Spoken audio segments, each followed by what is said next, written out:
What up guys, Enduro Bandit here, and I thought I'd do an update on my dirt bikes in the garage because a lot of things have changed.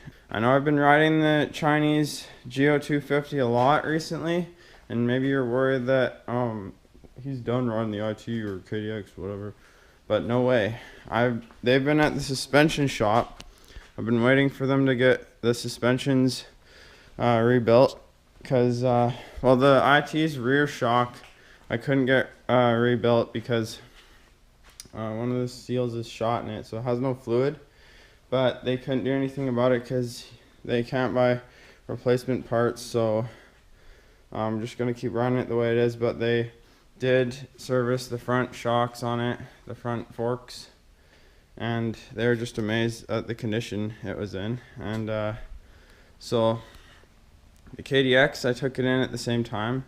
They serviced the front and back, replaced a lot of bushings and seals, and the front and back bearings on the KDX and the IT, I think it was front and back on both, needed to be replaced, so I got that done. I also, as you can see, put new headlight on, new handlebars, new clutch lever, new grips.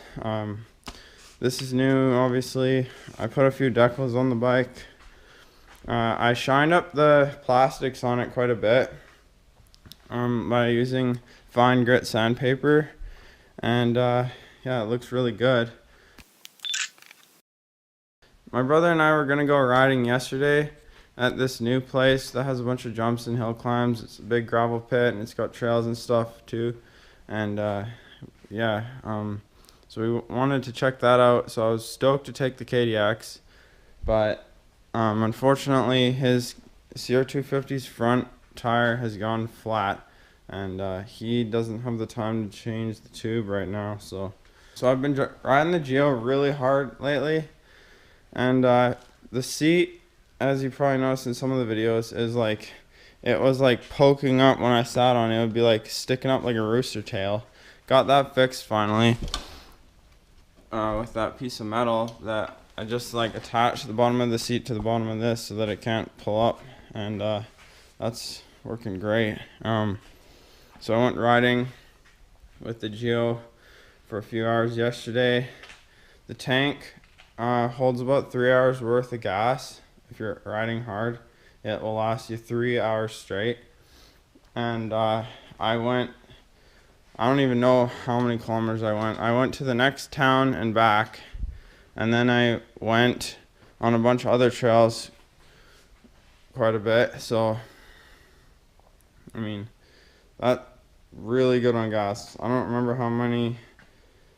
I think it holds 3 liters, I'm not sure, but I'm just really impressed the abuse this thing is taking. And so the brakes are working great. They feel like they're getting worn out a bit. I'm on my second pair of pads for the back, and I'm on my third battery because the first one died from sitting, and it just was a bad battery because it was the stock one that's Chinese, I think.